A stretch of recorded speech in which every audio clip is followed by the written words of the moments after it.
Well, I knew I was in the right place when I got here, and I saw a nice spread in the back there. Excellent, excellent. I wanted to, make this as informal as possible. I'm gonna, I thought I'd give everybody a little bit of my own background, because I'm sure, being in school, thinking about the future, you're like, how did that guy get to be where he is? So, I'll give you a little bit of my background and my journey to see where I am right now. For me, I didn't wake up one day and say, hey, I want to be an agent. I've always had a passion for basketball. Basketball was a huge part of my life as a kid growing up. Loved the game, played in high school, played in college, and always thought I wanted to be a basketball coach. And grew up in Camden, New Jersey, which is not too far from here, right over the bridge in Philadelphia. Went to a Solomon Schechter Day School, went to Cherry Hill High School East, played basketball there. Dickinson College, a Division III school in Carlisle, Pennsylvania, played basketball there. And as I said, my passion, my desire was to teach and coach. And when I graduated college, I went to law school at Temple University in Philadelphia. And while I was at Temple University, I was an assistant basketball coach at Rutgers University in Camden. And during that time, I was, seriously thinking about coaching. I also coached as an assistant coach for 3 years. 3 years at the high school where I played at Cherry Hill East. And then my first job was a Camden County prosecutor, was a trial lawyer. And then I kind of had to make a decision, what I was going to do. Was I going to be a coach, or was I going to be a lawyer? And the reason I went to law school is because what my father told me was, he said, hey, you can always be a coach, but if you get the education and you become a lawyer, you can always earn a living.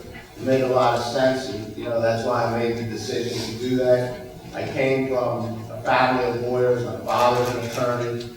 My grandfather, who I'm named after, was an attorney. And so those lines are there in my family also.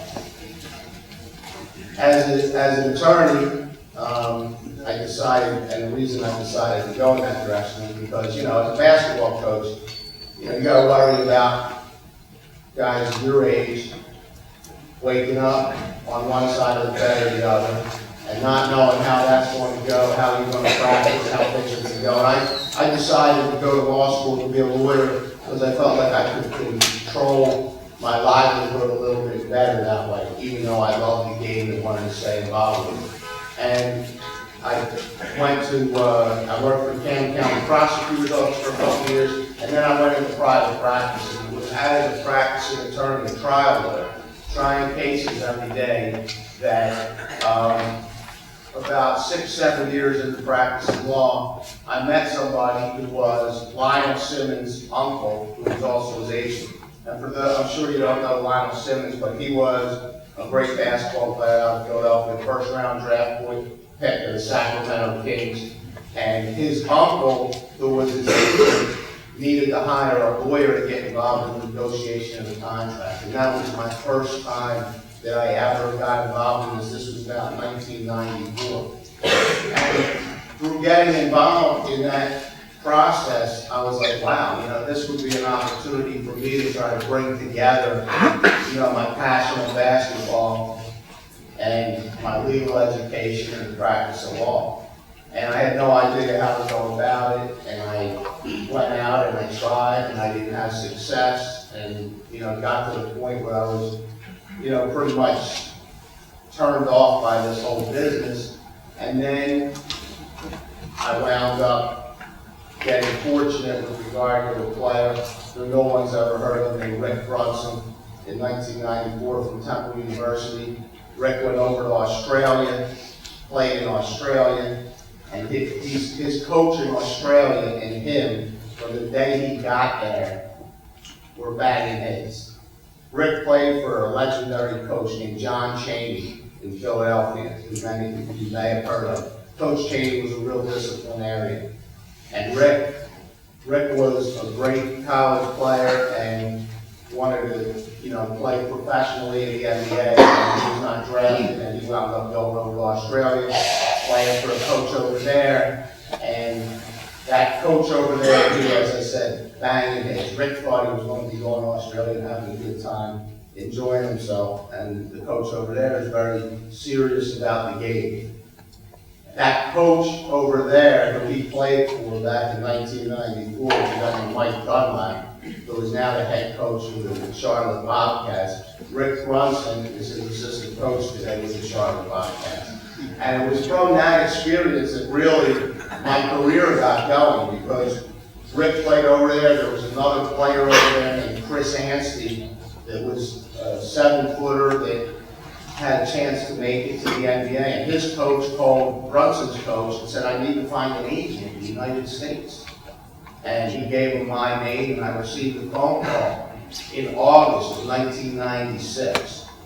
And I was coaching in the Maccabi games over at Metro West that year. I, continued to do that. I took a week off of work and took my family, and we were in Metro West coaching 14 and under, 16 and under team. And I get a phone call from this coach in Australia. My name is Brian Gordon. I coach the Melbourne Magic, and I have this player named Chris Anstey. He's 7 feet tall. He can run the floor, and they're comparing him to Marcus Camby. And I looked at my phone, and I'm like, why is this guy calling me? I go, this guy's probably 6'6". He probably can't walk and shoot dunk, right? So I immediately got on the phone. I called Rick Brunson up, who was over there in Australia. I said, Rick, I just got a call about this guy, Chris Anstey. Can he play? He goes, hey, he can play. He's raw, but he could play. You better get on this. So away I went to Australia. Flew to Australia, met the family, met Rick Brunson's coach, Mike Dunlap, who I never met until that time.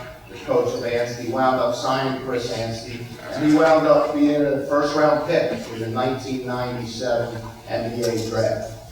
And very slowly, as a lawyer practicing in the law firm, I built up my practice, and I became very fortunate. 2 of the other players, Aaron McKee and Eddie Jones, who had played with Rick in college, I had tried to get them when they were coming out of college and wasn't successful. And they wound up having some issues with their agent and wound up calling me. I got involved with them, and all of a sudden I had a little something going there. And I did it. It was like a hobby. It was a passion. And practicing law is the way I earned my living. And but gradually it grew from Aaron McKee with the Philadelphia 76ers, led to Allen Iverson, from DeJuan Wagner, who was from Camden, New Jersey. I played against his father. I represented him. Sagana Johnson, who was a first-round pick with the Cleveland Cavaliers. Ultimately, that led to LeBron James, Carmelo Anthony, Chris Paul, and a number of other names that you've all heard of. And I feel blessed. I feel fortunate to be in the position I am in. Six years ago, I was approached by a company called Creative Artists Agency to come there and help them start a basketball team. And that's where I've been for the last 6 years. And that's been an excellent experience also. So that pretty much has been my journey in a nutshell, in a quick story. And what I'd like to do really is speak to what's of interest to you, if I can, because I'm sure some of the questions I may not be able to answer, or I might not want to go there. But I'll do my best. So why don't we ask some questions? What did you take guys when Lakers? Well, everything's worked out great. I'll say that. Everything's worked out really well. But that was definitely, an incredible experience. that we went through together at that time. Thought we had a deal, but we didn't. And, at the moment when it happened, it was really upsetting.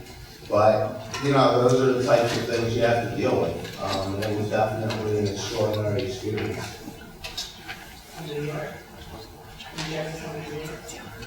Any chance Chris is coming to New York? That's one of those places I can't come. How was it being an agent during the lockout?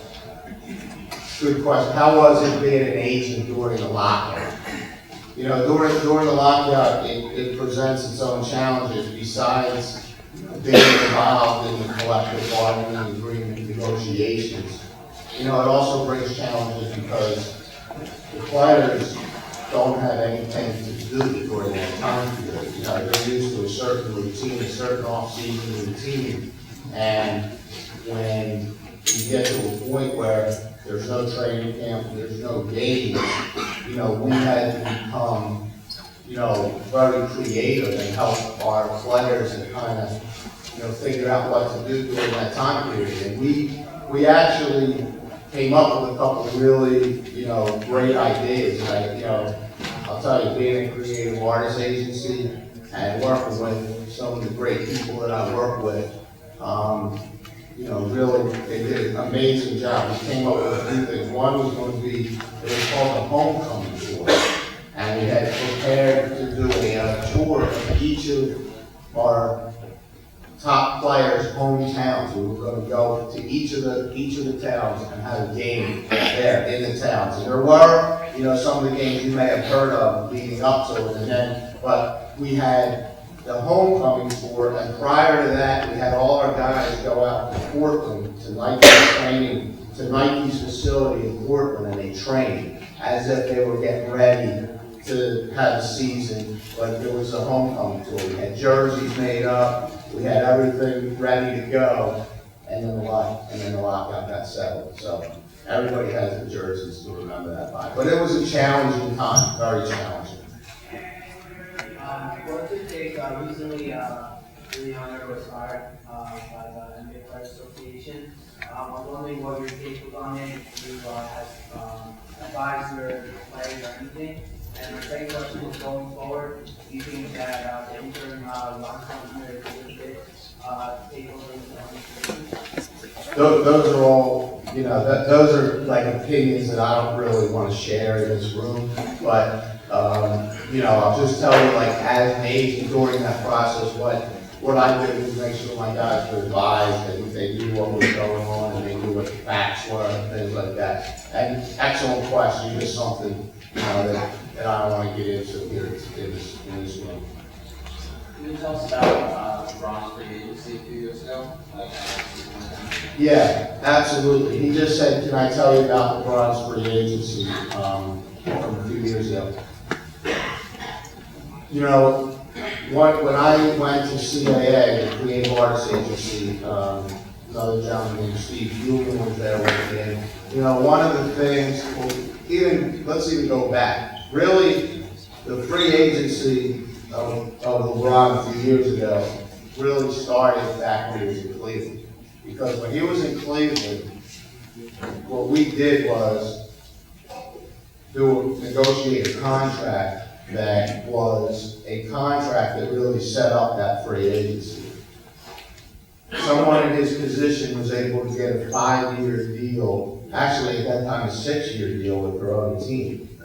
What we did was we got a 3-year deal with the player option in the 4th year. That was with Cleveland. And the reason that we did that at that particular time was because the collective bargaining agreement was expiring after that 3rd year. And so we made it so that LeBron would be able to get his next contract under the old collective bargaining agreement, because every time there's a new collective bargaining agreement, salaries, contracts have all gone down. The maximum salaries, the length of contracts, and things like that. So we did that and set that up so that he would get paid under the old collective bargaining agreement. So that's, first of all, what kind of set the tone. The second thing that did was, with that shorter contract, it also kept the pressure on the team to try to be as good as they could be at that time. And the two other guys that I wasn't involved with and didn't represent at that time, Chris Bosch and Dwayne Wade, were represented by the same agent. And they wound up, after we did that, going and doing the same thing. So, fast forward, I went to CAA. The agent for those two guys is a guy that I always admired and respected from afar. Listen, we gotta get that guy. We gotta bring them in so we can all be together going into this thing. He's the perfect fit. The agent's the perfect fit for our group, and bringing everybody together will give us, something special. So the free agency of LeBron and ultimately what became the big three in Miami, that was, the LeBron piece itself was crazy. The whole lead up to it and everything that went on and all of that. And, that was, it was incredible, it was just an incredible experience and media-wise, it was build up and all those types of things. It was just, unbelievable. So you were on board with going to Miami all the time? I was on board with whatever he wanted to do, having all the information in front of him and making a decision as to, what he felt was best for sure. That's my job. And that's something, everybody, that's a good lesson number one, as far as what's an agent do? What is an agent's job? And I always kind of, thought about it like when I was a lawyer, it's the same thing. When I was practicing law and I had clients.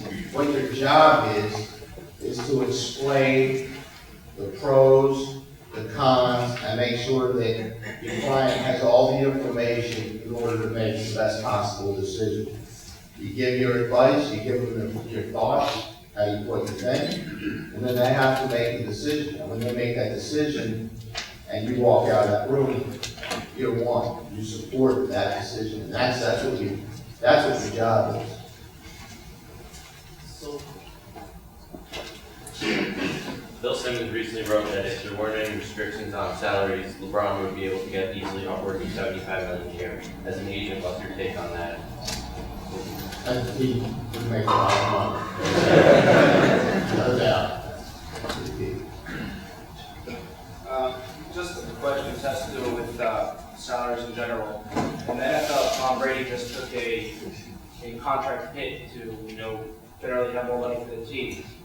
So without happening in the NBA, how does that affect other players for negotiating? Is that a lower your value, or are teams going generally different?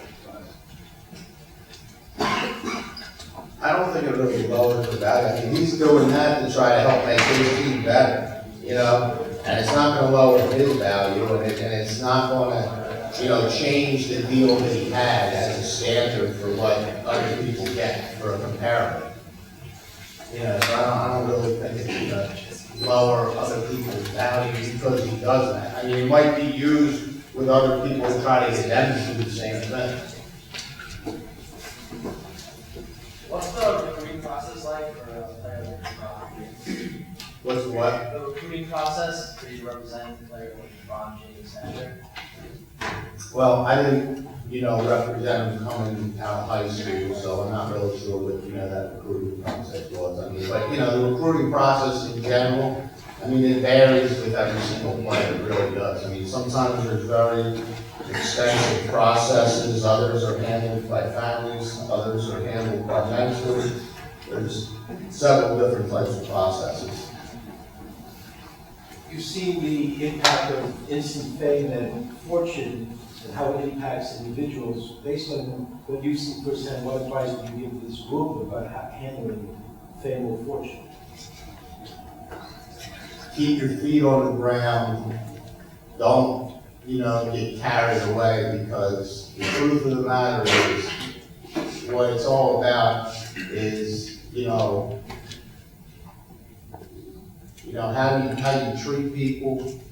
Don't become something different. It's difficult, especially when you get fame and fortune at a young age.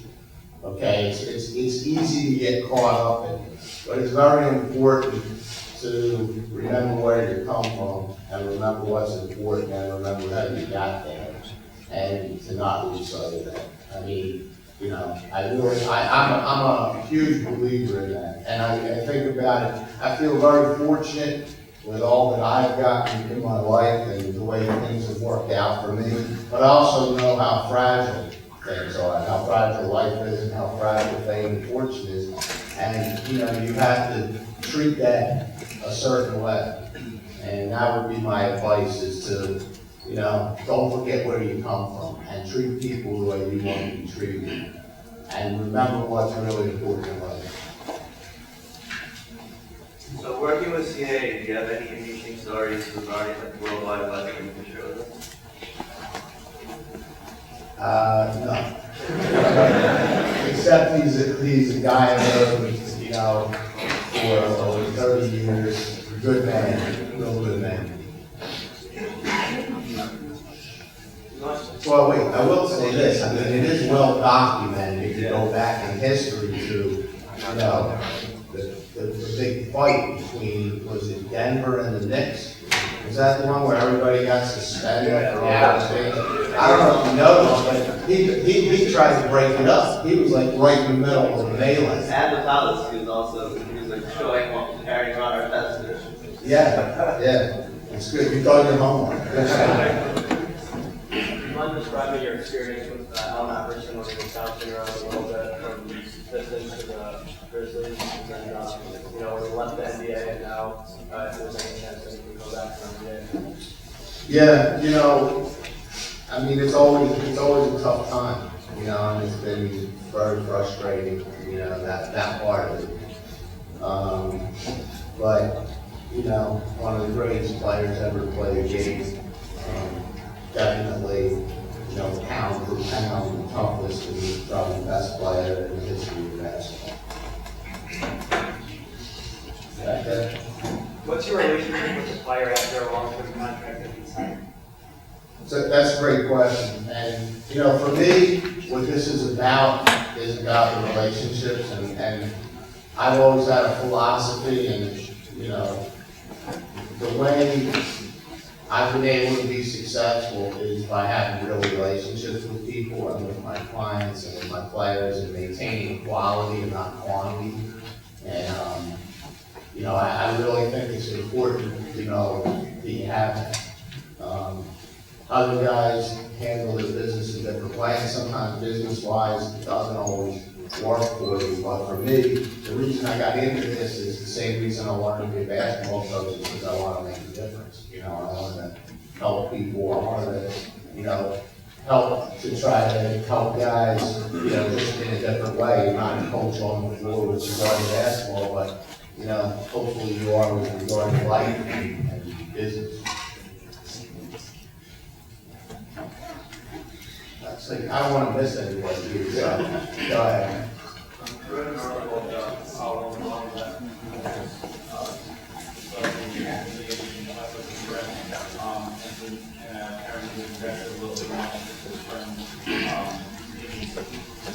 what are the legal ramifications of investing money in some other players that are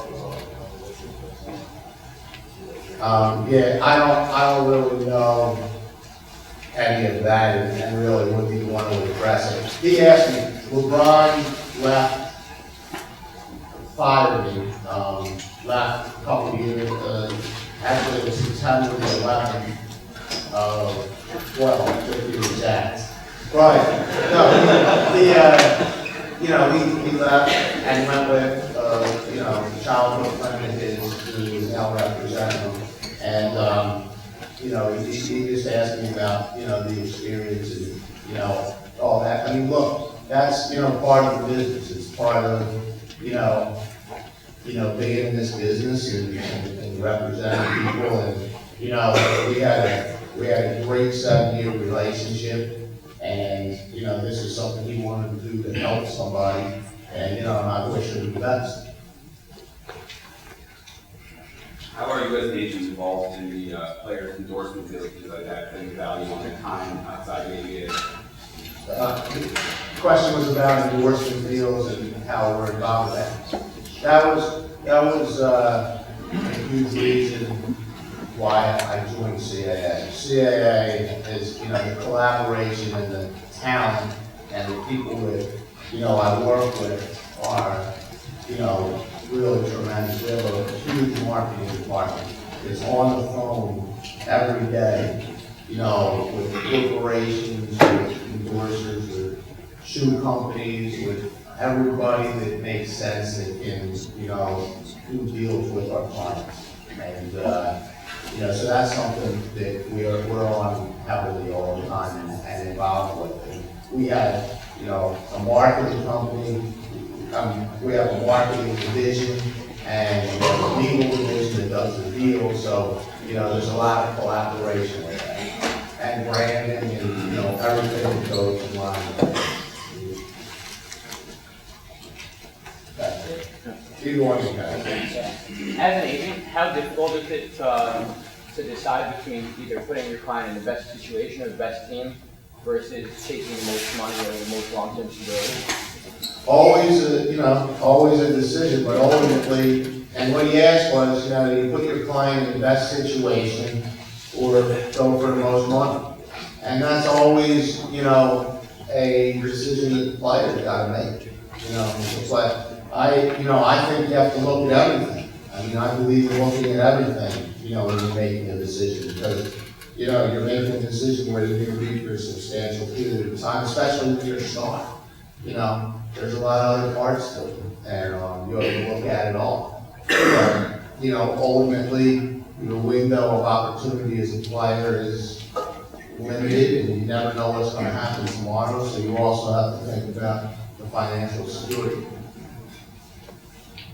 What would you tell someone who is interested in pursuing a career or even first education? What would I tell me what?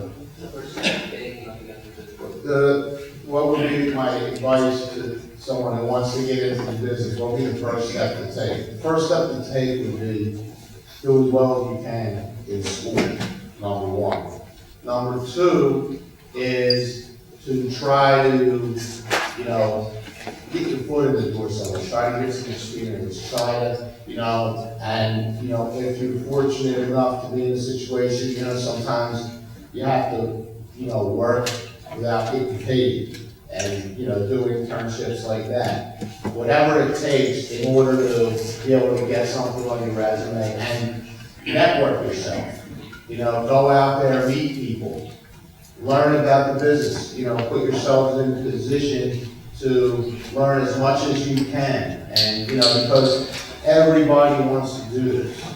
Everybody wants to do this. I also would recommend, and I don't mean, but if you're into sports, you want to get into the sports business, you know, keep your eyes wide open because there's a lot of different areas, there's a lot of different things. I mean, being an agent is just one little part of a big world of sports business out there that you can do. But, you know, but as far as like, you know, doing well in school, you know, I think the legal education has served me well in practicing law, and, you know, some people have MBAs and, you know, they've got additional education.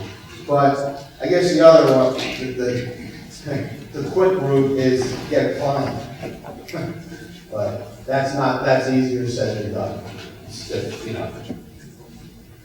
What were your feelings on ESPN's decision? What were my feelings on it? Yeah. And after the round of time. Probably a question I shouldn't answer. Let's move on.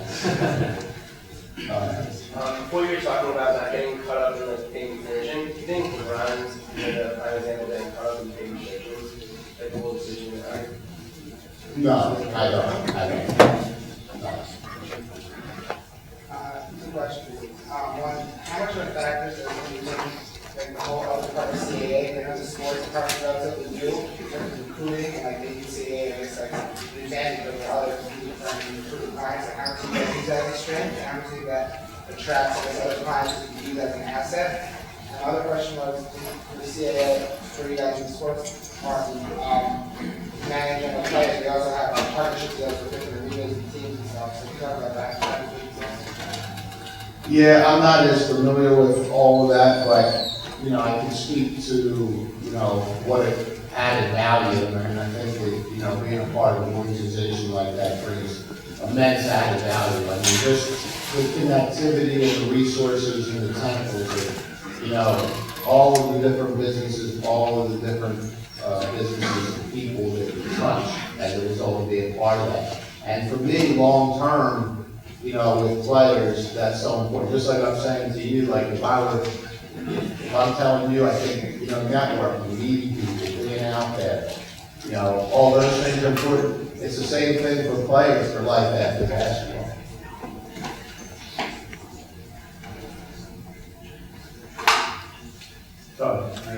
And there are so many agents out there, so as an agent, you know, what's your pitch? Why do you tell players to choose you over another agent? For me, it's always, and you know, it's primarily been through referral. You know, I really started this out very slowly, one at a time, and just kind of, my philosophy's always been do a good job for who you represent, and word will spread, because that's what I was taught as a young lawyer by my father, by other people who influenced me. You know, do a good job, you know. Take care of the person who's sitting in front of you instead of worrying about the next thing, okay? And if you do a good job here, and you do a good job there, and you do a good job there, all of a sudden, you know, people start saying, that guy does a good job, that guy takes care of his players. And he's not out there chasing, you know. So for me, over the years, I've focused on like real relationships, and, you know, so what separates me? You know, I think that the, you know, contract work speaks for itself. Becoming part of the CAA to be able to have all the added value, and, you know, just the relationship that I've always had, you know, with the guys that I represent, and being a real person. You never actively recruit a player, all of them now. No, yeah, of course I actively recruit too, but I mean, it's based on, usually it's gonna be based on, you know, like a relationship, but I'm not, you know, I'm not out, you don't see me at college games going and talking, you know, it's more like over these years, you know, people who know me, and they know somebody else that say, hey, he'll be good, he will be a good representative, you know, that type of thing. You already asked the question? Not either. Okay, go ahead. How much is location a factor for a player when you're trying to get them? I can't hear you. How much is location a factor when you're trying to get a player on the team? How much is location a Like factor when When what? you're choosing teams, like if a player's choosing a team, how much is location a factor? It depends. I mean, you know, bigger marketplaces, guys, you know, the stars, a lot of times, you know, being in a bigger market, off the court, you know, there's a lot more there, and so it does come into play in the decision. What's the advantage of a player choosing an agent to represent as opposed to being self-represented? I mean, you know, I think that in the business that we're in, and the, you know, to represent yourself, you roll the dice with, you know, your future, with your career, with that experts and professionals. I mean, I just think it's like anything else. You want to have the best around you and maximize your situation, you know. You stress the importance of personal relationships. So, like, how often should you speak with your players, and like, what do you speak about to them outside of negotiating? Well, you know, like, as much as you can, you know, you just speak, just like you would speak to your friends. I mean, you know, how you doing, how's your family, what's going on? It's, you know, it's real relationships. It's, you know, not just basketball, but life.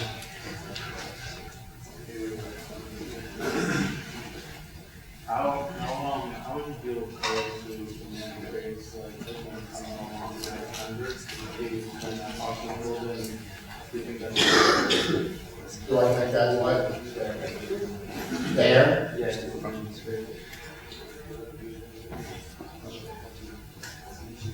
question is twofold. What's the process when someone wants to be traded? And do I think like the man in the trade is fair? The answer to the first part. Well, let me answer the second one. I absolutely think that, you know, if somebody doesn't want to be there, you owe it to the people who are paying you to tell them that, and to say there's something can be worked out that, you know, can benefit everybody. I mean, that's really what the goal is. And in that particular case, even though the media perception of that may have been different, my relationship with the Denver Rugby organization, with the GM, with the owner, you know, was as good as it possibly could have been, and that never would have happened if we didn't have that type of a relationship. And, you know, it's, you know, everybody is big boys and understands, like, you know, this is the way the business works, and if that's the case, you know, you try to work together in order to find a way to make it happen.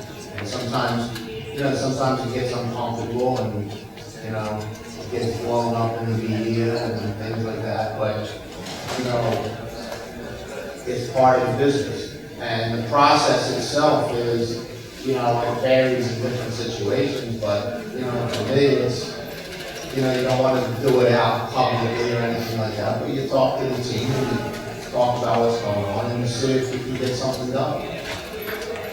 Yes, sir. Mr. Rose, I think what you're doing here today is a great thing for the students. My question is more along personal lines, because I've been here for 27 years now, over across the street, Max Sturman. And I wanted to ask you if you're as enjoyable in your field doing the agency work with the athletes as it was when you first started. Because the lucrative contracts now, Earl Monroe couldn't get $350,000 from the Knicks when they let him go. Do you find it as enjoyable as when you first started? And it's a great question, and, you know, I love what I do, I really do, and I love what I do because of the people that I do it with and because of the people that I represent. You know, that's what really kind of makes it great for me.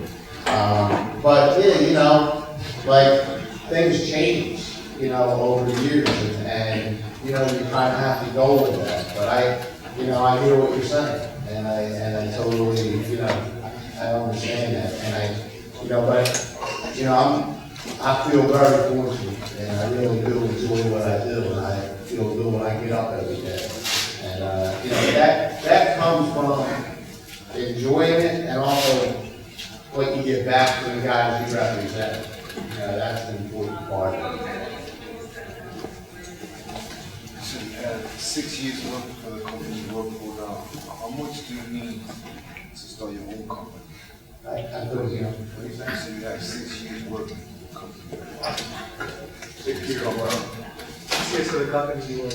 Yeah, 6 years working for the company. Yeah. How much money do you need to start your own company? I don't really know. I gotta go get my accountant for that question. I gotta get my accountant. So after LeBron signed with Miami, there was already this immediate talk about Melo and Chris Paul coming to New York. Was there this, after LeBron had joined Wade and Bosh, was there this immediate feeling that star players needed to join together, and what ultimately could have led to Melo kind of wanting to go to, making it clear that he wanted to go to New York for the team, join Mark? I think that, what happened in Miami definitely, made other guys like look at it and say, you know what, if we're gonna compete, we gotta get together. And that's really, what I think was going on. And I think, that model, has been looked at by a lot of teams. You need that, teams that win it, that stars. You already asked one? No? You sure? Yep. Okay, go ahead. Is, do you know if Carmel's playing tonight?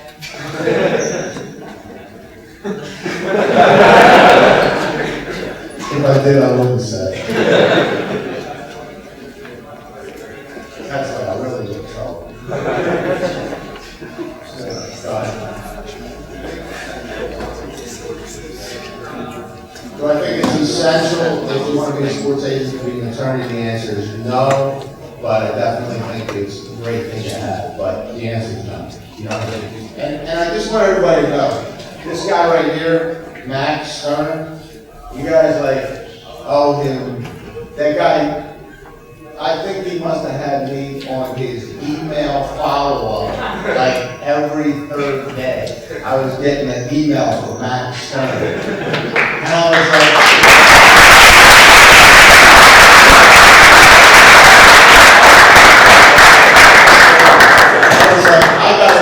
I gotta go to Yeshiva University in order to stop these emails.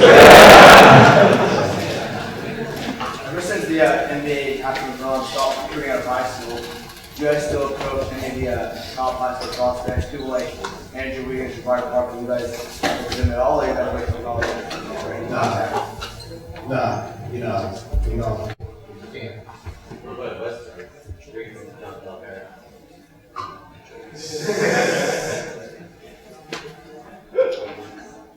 Do you think what the Big Three did with taking pay cuts, the form of superfoods, do you think that's a trend that's going to continue? Can you stand up like that? Sorry, go ahead. I don't mean to embarrass you, but I just want to hear you. Do you think what the Big Three did with taking pay cuts, the form of superfoods, do you think that trend is going to continue in the NBA? I don't know. I mean, time will tell, but, you know, I think those guys were in a position to be able to do that, and winning was the most important thing. You know, which you have to really respect.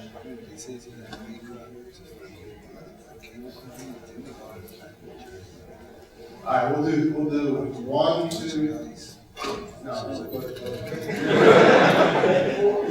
These guys, 1, 2, 3, 4, 5 questions, go. Yes. Yes. We have one of the 5?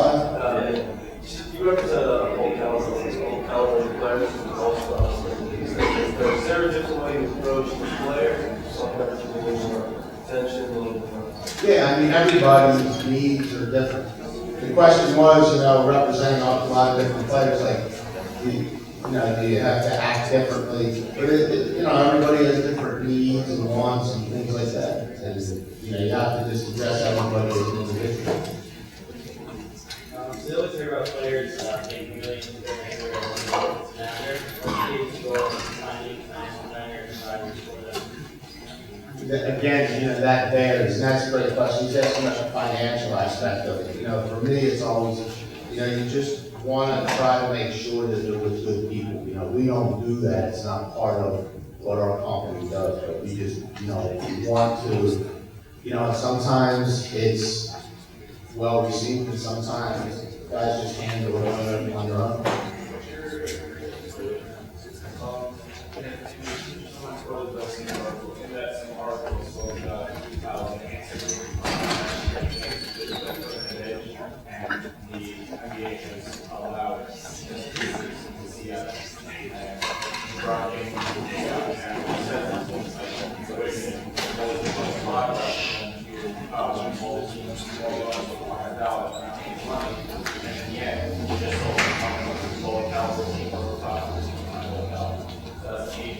What is your view on LeBron actually doing something about that and the whole process of what's going on?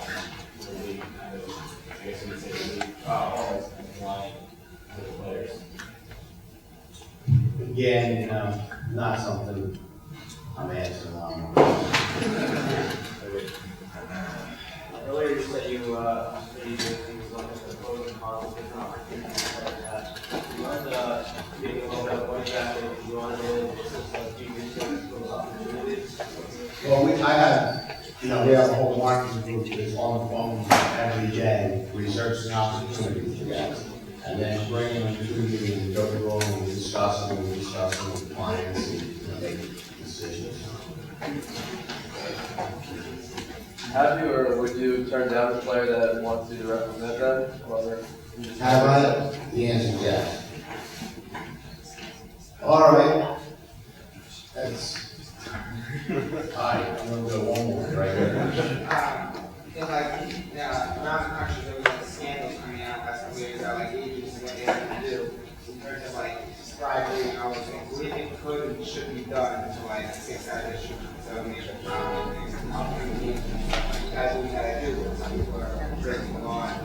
there's laws, there's regulations, and you have to adhere to. There's laws and regulations you have to adhere to. No, clearly change, you still have that, that's the situation we're in order for me to be an advantage. Well, you're taking a big risk when you do that. I mean, you know, you don't have to.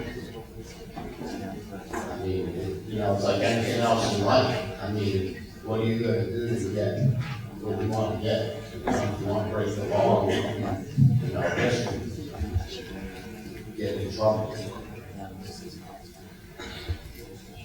All right, hey.